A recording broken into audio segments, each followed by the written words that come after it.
Hi, welcome back to the channel. I saw this trigonometric equation and I feel it would be great I share it with you, my audience. Now, when you are asked to solve trigonometric equations of this form, sine x minus root 2 cos x is equals to 1.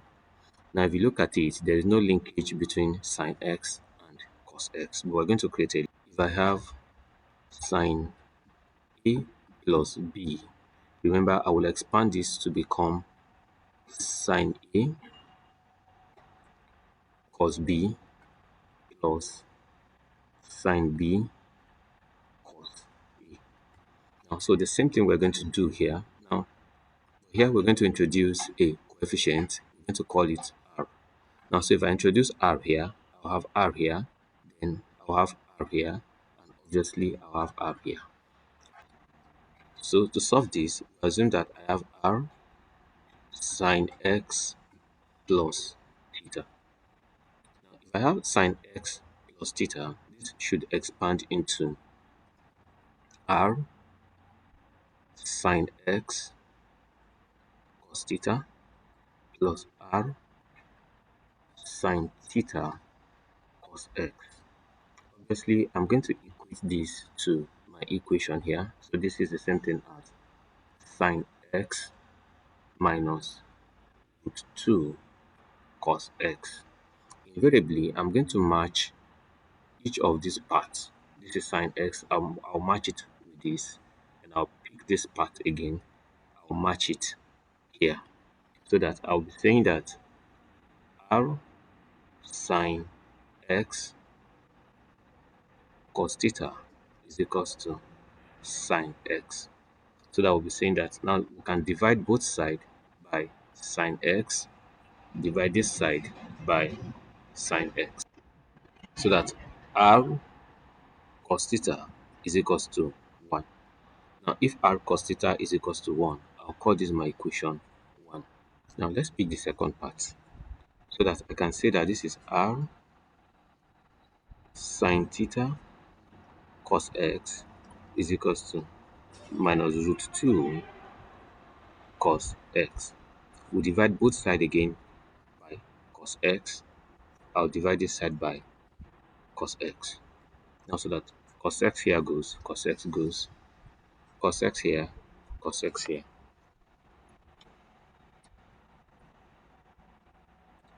Then I'll have r sine theta to be equals to minus root 2. If r sine theta, let me call this equation 2. Now I can divide equation 1 by 2 so that I'll have r sine theta over r cos theta to be equals to minus root 2 over 1. R cancels R. I'm left with sine theta over cos theta. We know that is same thing as tan theta. Tan theta is equals to minus root 2.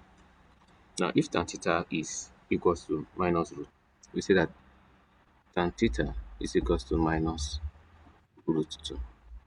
If tan theta is equals to minus root 2, that shows that theta is the same thing as the tan inverse of minus root 2. But we'll be working in radians. If you check your calculator, you see that check radians. Theta is the same thing as minus 0.9552. Now let's get back to our equation 1 and equation 2. Equation 1 says r cos theta is equals to 1. R cos theta is equals to 1. Let's square both sides so that I have r squared cos squared theta will be equals to 1 squared. Then equation 2 says r sine theta is equals to minus root 2. That is, r sine theta is equals to minus root 2. Let's square both sides again. So I'll have r squared sine squared theta is equals to minus root 2 all squared, which is equals to 2. Now, so if r squared sine squared theta is equals to 2, I can sum up both my r squared cos theta and my r squared sine theta. So that r squared cos squared theta plus r squared sine squared theta is equals to 1 plus 2. Now let's factorize r squared out. I have cos squared theta plus sine squared theta is equals to 3. As sine squared theta plus cos squared theta is the same thing as 1. So that we can conclude that r squared is equals to 3. If r squared is 3, this simply implies that my r is the same thing as root 3. R is equals to root 3. Now let's remember that we took an assumption and we said that r sine x plus theta is equals to sine x minus cos x, which is equals to 1. So that invariably my r sine x plus theta, that is r sine x plus theta, is equals to 1. And r is root 3. So that sine x plus theta is equals to 1 over root 3. X plus theta is equals to the arcsine